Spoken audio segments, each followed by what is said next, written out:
um recado também para os pais que estão nos assistindo. A gente vê que hoje, cara, é academia, são as novelas, é o cinema, tudo, né? As séries, os desenhos, tudo tem um viés anticristão, né? A gente percebe muito isso, uma narrativa, uma agenda corrente. Como é que pais hoje, cristãos, conseguem criar filhos, né? Alguma dica, alguma coisa que você vivencia, né? Conseguem criar filhos com bons valores, com boas ideias, né? Com sentimentos, igual o nosso lema aqui da Brasil Paralelo. Eu acho que a primeira coisa é amando a Deus acima de tudo, você pai. Porque quando fala pai, eu posso expor também para professores, líderes, a gente pensa na juventude. Primeiro tem que pensar em mim mesmo. Eu sei que parece egoísta o que eu estou falando, mas não é. É uma questão de lógica. Quando você está no avião, eles passam aquelas regras ali e falam o seguinte: em caso de despressurização, máscaras de oxigênio cairão automaticamente. Ponha primeiro a máscara sobre você, depois auxilie quem está do seu lado.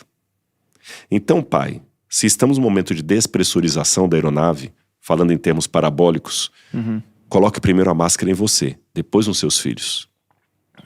E você sabe por quê? Se você colocar a máscara primeiro no outro, o outro se debate, daqui a pouquinho você já perdeu a oxigenação, você não consegue colocar nele em você. Então, a partir disso, coloque primeiro a máscara em você. Antes de perguntar como eu educo filhos para a eternidade, pergunte primeiro a si mesmo como eu me educo para a eternidade. O seu filho tem que ver em você, em primeiro lugar, alguém que ama desesperadamente a Deus.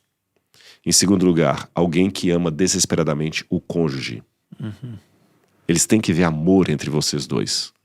E em terceiro lugar, alguém que os ama muito. Mas nessa ordem. Eu primeiro amo a Deus. Se a sua mãe competir com Deus, ela vai perder. Porque em primeiro lugar, Deus. Em segundo lugar, é a sua mãe. Se você competir com sua mãe, você vai perder. Você falando pro filho, no caso, pro filho. Né? Sim. E em terceiro lugar, você. Se qualquer pessoa, emprego, competir com você, vai perder. Primeiro Deus, depois o cônjuge, depois você.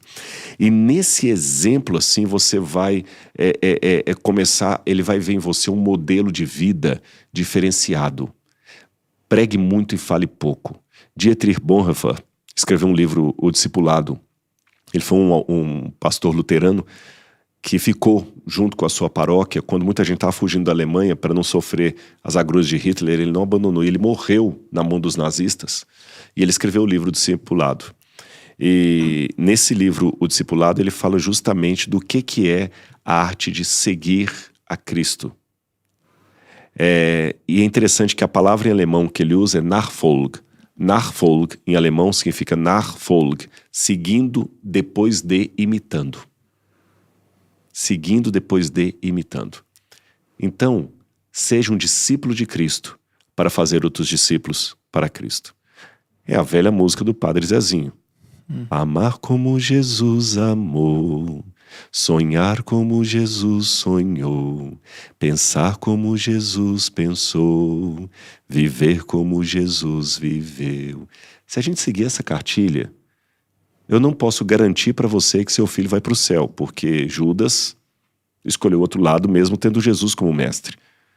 Mas a chance maior é do seu filho estar entre os 11 que permaneceram fiéis. Ainda que seu filho seja descabeçado como Pedro, incrédulo como Tomé, ou até imaturo como João. Mas ele vai ficar fiel, porque ele tem um mestre ali que pensa como o maior de todos os mestres.